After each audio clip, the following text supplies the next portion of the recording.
Hey everyone, welcome back into FS25. This is episode 3 in Frankenmuth, Michigan. It is April and we are planting. We're putting corn up here in our north farm, up by the where we have the goats, and we will do soybeans back at the home place. We have a lot of field work to do this month. We have spraying to get done. We have fertilizing that has to get done, planting obviously, and we should be able to sell all of our silage later on in the day here. So we have quite a bit of things to do here on the schedule. But planting with this 1775 NT planter with the 8R410 up front is going to make this pretty quick. And I'm pretty excited. Planting is my favorite thing to do, so I will be running all of the planting myself. I will not be hiring any workers. So, one thing I love about the Frankenmuth map is how big all the fields are. Even this field up here is actually one of the smaller fields on the map, or I'd say it's probably a medium-sized field on this map, but it's still rather quite large. So it's going to take us a minute or two here to get this knocked out. But one of the things we need to do when we do get our silage sold off here is figure out a grain cart situation and also probably a bigger tractor for said grain cart. All right, we're finishing up our last pass here, planting this corn in the north field. And as you can tell, we did not use much seed. Corn is not using as much seed as it honestly probably should. I know the soybeans will go through a whole bunch of seed. It's, I would say, a little more accurate for how much seed you're actually putting in the ground. The corn, that could probably use a bit of a buff. I don't think we went through near enough seed, but hey, it is what it is.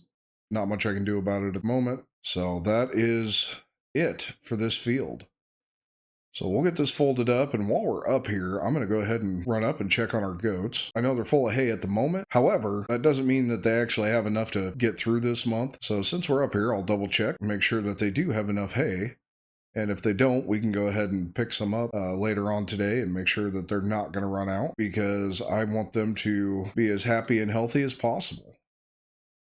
So we'll run over here, and wouldn't you know, I forgot to shut the doors. All right, so we do have a bit of a bale in here yet. So we'll go ahead and get these doors shut. Sure hate for our goats to get out. And we will head back to the home place now and get our soybeans going. So we have 2 fields of soybeans we're going to plant this year. And those are our 2 bigger alfalfa fields that are on both sides of our driveway, and they shouldn't take too long. This planter is obviously a very nice planter, covers a lot of ground very quickly, and paired up with the 8R410, it's just a match made in heaven. Get this unfolded, make sure we're on soybeans. All right, fire it up, drop it down, and we'll get to planting. And I will rotate crops just like you're supposed to. So next year, the soybean fields will become corn fields.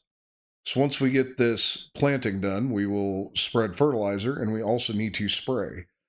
And if you guys remember from the Zalanka series, I like to spray the same month that I plant. And spray, it's essentially like doing a pre-emergence herbicide, and it makes sure that no weeds come up and I don't lose the yield bonus from weeds growing in the field. And they also just look so much cleaner when weeds never do grow. So that is what we will be doing. And when we get all of that done, we have all of those silage bales that need to be sold off. Silage does not fluctuate in price on this map, so as soon as it's ready, it can be sold. All right, we're finishing up this last pass here, getting our soybeans planted. I did have to go back and buy some more seed. We did not have enough to finish this field, so we're down to $8,600. Getting real close and tight on the money here, but with that, we are finished. So we'll take this back up to the shop here, where we can get some maintenance done on it and get it washed up here.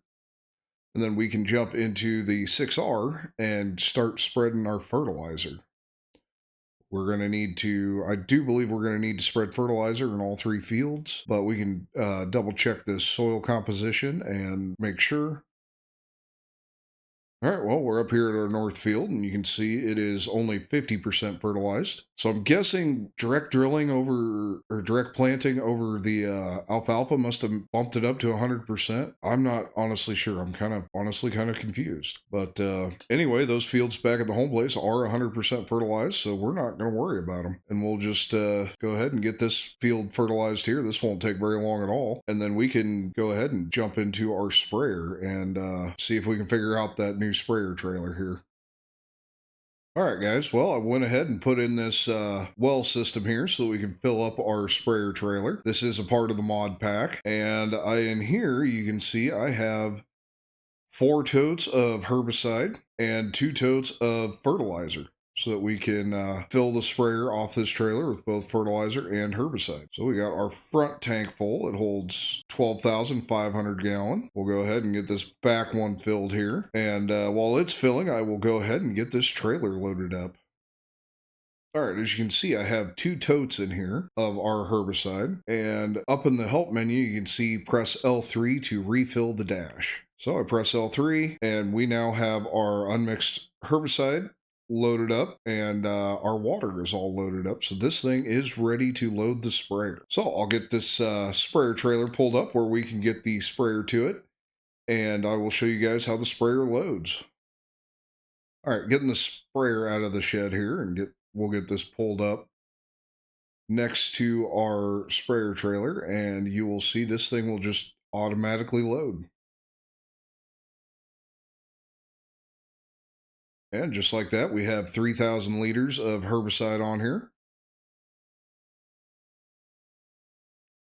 And the sprayer is ready to spray. So if we come over here, I don't know if, yep, we're down to 185 liters of, so we'll get back in the 4730 here. We'll get our boom dropped. With it being pre's, we can go ahead and drop it all the way down. That is perfect. We'll get our steering assist. And I thought this was a 38 meter, but it is 31 meter. There we go. We will get this fired up. And we'll go ahead and get these fields sprayed here.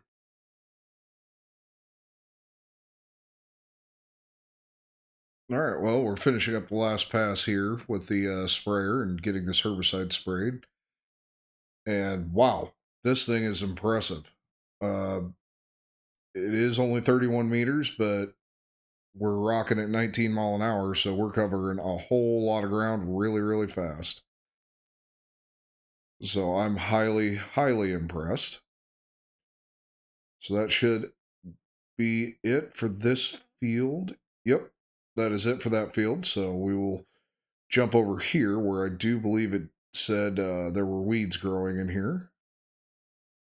Yep, there are weeds growing, so we'll go ahead and get this sprayed. So we'll get that fired up, get our GPS locked on, and get this, and we'll get this field sprayed off quick. So as I've mentioned before, I live in Iowa. And when I was younger, I was a custom applicator, and being a custom applicator meant you run sprayers, you run fertilizer spreaders, put on anhydrous. I did all of that, working for a co-op. Farmer pays co-op to put the fertilizer on, put the anhydrous on, all that good stuff, and a custom applicator runs the machine out in the field. And I actually have run a 4730 identical to this in real life. They are very good machines.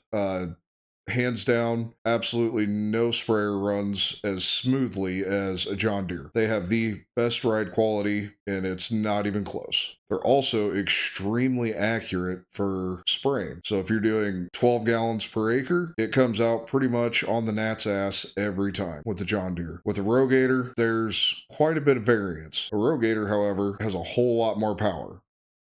One of the biggest downfalls for a 4730 is it won't pull its own weight uphill. It has the issue of when you're going up a steep hill, all the oil will run out of the front planetary hubs, as this is a hydro and not mechanically driven. So when you're going up a hill, all of the oil will run out of those front hubs and they no longer work. So you can get stuck in one of these when it's completely dry going up a hill. It's happened to me a few times. But all in all, it is a pretty good machine and pretty, honestly, have this thing pretty accurate. Another big downfall to this was how small the tank was. It did not hold as much as like your Rogators will, or even your Case Patriot sprayers will. So yeah, they do have a small tank on them, just like this one does. So you can't cover as many acres off of one fill up, but they are extremely accurate and a very, very nice sprayer. Something they don't have on here is the breakaway boom. I'm sure that's probably something that would be kind of a nightmare to try and animate, but the last 10 feet on the sprayer boom is called a breakaway. That way, if you smack it with something, it'll break away and it doesn't destroy the boom. Well, John Deere, that doesn't work quite so well. Their booms on the 4730 were honestly kind of junk. They're cheap metal that was really honestly impossible to weld on, and they broke constantly. Whereas your Rogator and your newer John Deere sprayers have significantly better booms. Much thicker steel, much better steel, and just a overall much higher quality boom setup on them. But I can tell you that I'm going to have a whole lot of fun running this sprayer. It's definitely bringing back some nostalgia from my days as a custom applicator. So we will get these fields knocked out here. We've already got one done, and we're almost done with our end rows on this field. So this one shouldn't take too long, and then we will have to head up to the north field. And I'm guessing I'll probably have to bring that sprayer trailer up there with us, because I don't know that one fill up will get that field finished. All right, we got this north field sprayed here, and I'm very happy that I brought my semi up here because we definitely needed it. The small tank on this sprayer definitely kind of sucks. So, but on the bright side, we are done spraying. We shouldn't have to spray any more herbicide this year, I don't think. I'll be interested to see what happens next month. See if there's any touch-up spots that I need to do. But for now, we'll take this back to the home place, get it put in the shed, and we should be ready to sell off our silage bales next. All right, it is now time to go ahead and sell this silage. So I went ahead and leased a Demco trailer here. That way we could stack more bales on at one time, and also so I could use the peat. I just really honestly wanted to use the peat. So we'll get this fired up, and we're going to take these to the farmer's market and get all these sold off. So this is going to take a few trips here, and then when we get all of these bales sold, then we can go ahead and start maintaining equipment, get stuff washed up from our spring field work here. All right, we have now got all of the silage sold. We have $555,000, so that is perfect. We have some equipment we need to buy, a lot of maintenance we need to do. So we're going to finish up by getting all of our equipment that we use this spring washed up, cleaned up, maintained, and that'll be it for this month. And I should be able to mow grass next month, but I'm not 100% sure. So I think we're going to go ahead and probably call this it for the month of April. Well, welcome into May, everyone. As you can see, I have a new tractor on the farm here. We've got a John Deere 7810. I bought it used. It's got quite a few hours on it, but it was dirt cheap, and it'll work out great for using as a mowing tractor and doing, all of our grass work and stuff. So, and you can also see I bought a new mower. Went with the K brand front end and rear end attachment.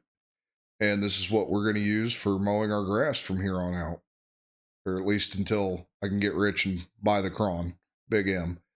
But it's very expensive, and you can see we've spent a crap ton of money this month already. We bought another bought another acreage. Got a lot of work that'll need to be done. I'm pretty excited about it, and I'll get this guy going, and we can show, and then I can show you what we have going on here. We'll do 2 headlands. I'm just going to set this on a worker. let him get my grass mowed. And while he's doing that, we need to hook up to the bull rack because we have some animals we need to haul. So I'll run up here to the shop, I'll grab the peat and get the bull rack, and we will head down to the animal dealer. All right, we're down here at the animal dealer, and you can see in the trailer, we've got some pigs. So I went ahead and bought another acreage and tore down all the buildings and put up some hog barns. So these pigs cost $50,000. So very expensive, but I think we're going to go ahead and try and make a good go at it here with these pigs. So we will take these on up to the site and get them unloaded into the barn.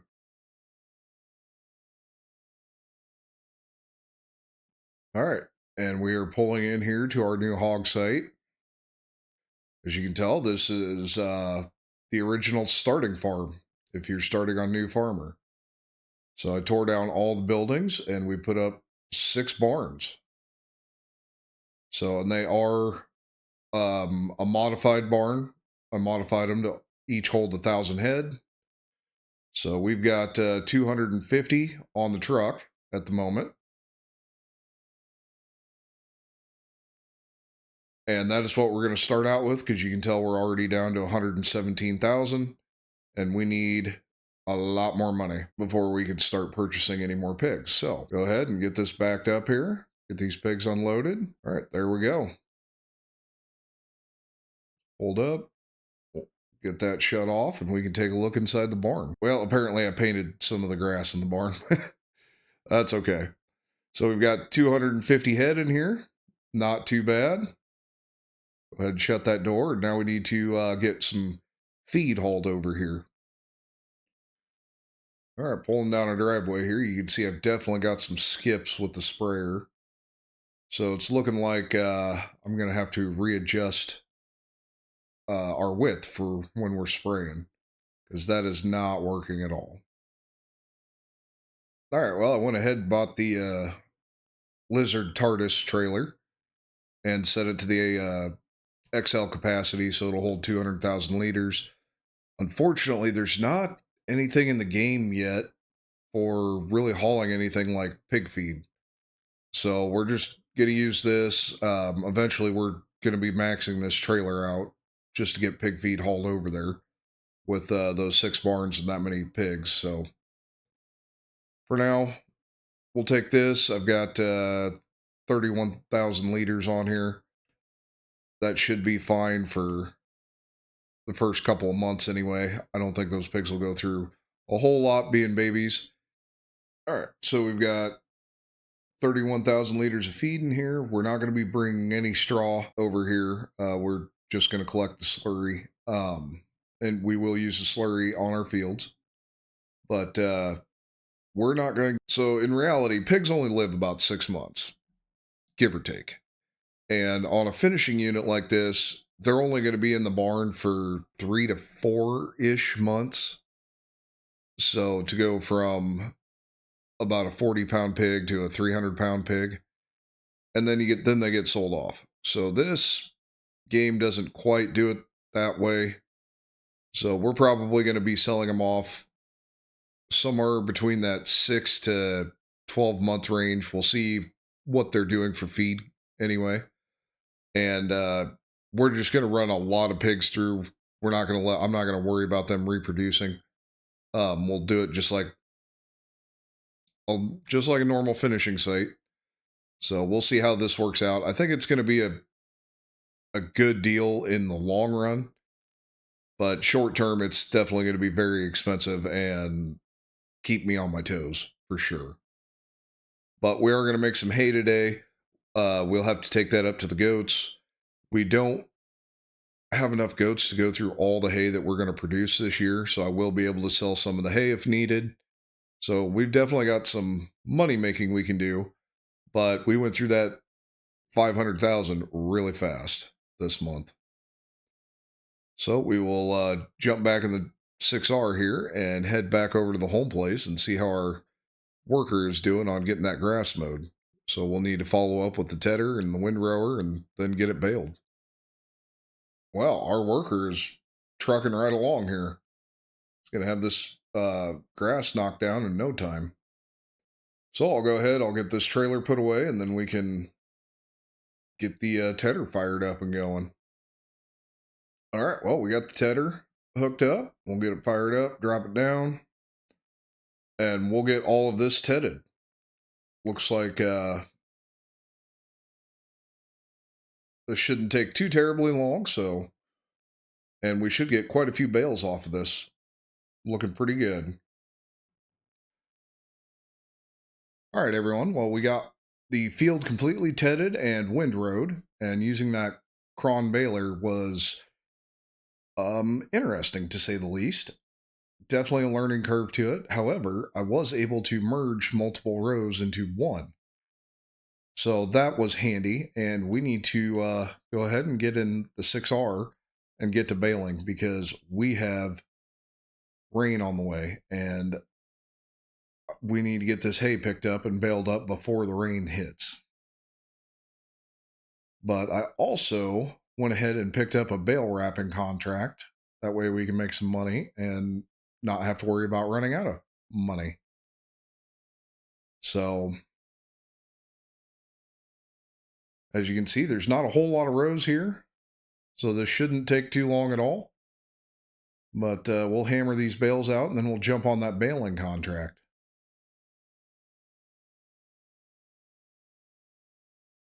All right, we're done baling and we ended up making 48 bales.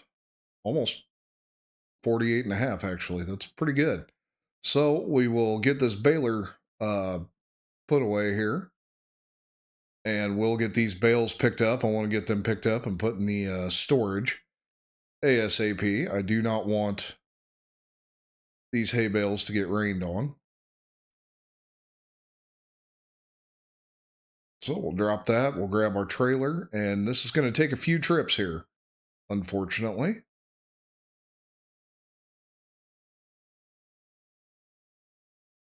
All right, well, we'll go ahead and get these bales picked up right here.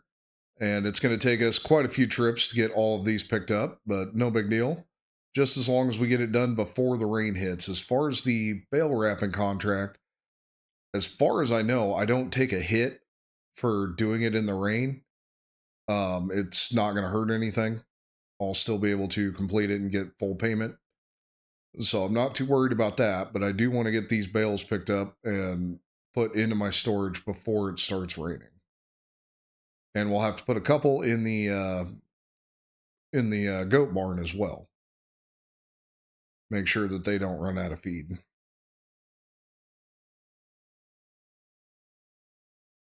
All right, we got all the bales hauled up here, and we did beat the rain. So we've got 45 bales in our hoop barn here in our storage. And I put 3 in the barn for the goats. Make sure that they're not going to run out anytime soon. As you can see, they are looking pretty good in there. Very happy with how this is going. The one thing I wish we could do is actually pet the goats and the cows when we're in here. That would be fantastic. But you can see they are at 40% to reproduction, 100% health, and everything is going really, really well. So we should have baby goats here in just a couple of months. But we will get this ran back to the home place. We'll switch over to the 7810 and the bale wrapper and head over to field 10 or field 11. It's field 11 and get that contract done. And hopefully we can get it done before the rain hits. As you can see, it is really, really cloudy. I don't know if we're going to end up with a tornado today. If we do, it would be the first one that I've seen in game. So I'm kind of curious and kind of excited to see it if it does happen. But anyway, we'll get this back home. And all right, we're over here at field 11. We'll get these bales wrapped up, and this is going to take a minute. There is a ton of bales out here. So we're going to go ahead and get all these taken care of and collect our money. And it's a little over 50 grand if I remember right. We'll take a look quick. Yeah, 51,000, 51 and a half grand. So that'll be enough to get us through the next few months at least.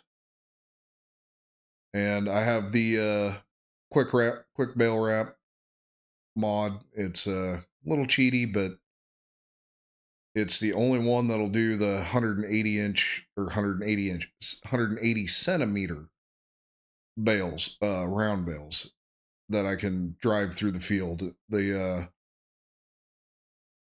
one that's in the base game that you bring the bales to and you lay out the big snake, that thing takes forever. And just, I don't have time for it. So we're using the quick wrap. All right, we're finishing up the last little bit on this contract here, and this went honestly pretty fast. I was able to set the cruise at 5 mile an hour and just run up and down the line and never had to stop. It wrapped them perfectly. Drop the bail, pick up the next one. Really, no wasted time. But for some reason, there are two bales over here in the yard. I don't know why. And I'm really hoping there's not a random bale somewhere else that's going to cause me to not. Okay. Whew, I was honestly getting kind of worried there. So that contract is finished. So we can go ahead and collect. And I don't believe there's any others. We'll scroll through quick.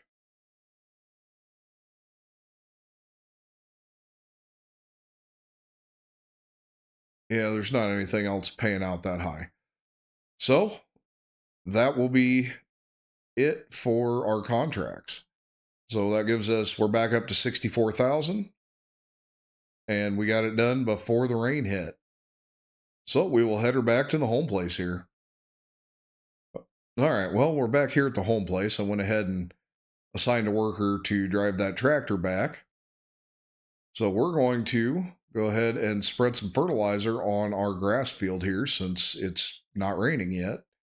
And it definitely needs to be fertilized. And I've been debating if I want to get a grass roller to try and improve my yield on this field. I haven't fully decided yet, but I will make a decision by the time I get this done. So we're going to go ahead and set up our steering assist. That'll work. We'll get this fired up. And this will take about 5 minutes and we'll be done spreading dry on this field. All right, fertilizing is done. And I did go ahead and buy a grass roller. And it does have a cedar box on it. I don't know if that's really going to make too much of a difference, but go ahead and get this thing put away in the shed and then we'll hook up to the roller. All right, I got the Dalbo grass roller. It's just the base game model, and I went ahead and put the seed box on it. I'm not entirely sure what that's going to do for yield here, but you can see it needs rolled. It's 100% fertilized, so all right. Well, I just replanted a spot, so that seed box is kind of pointless. Suppose it's a good direct drill application. Maybe it'll be useful on some of our hail damaged spots. But we'll go ahead, we'll get this field rolled out and see what our yield ends up becoming.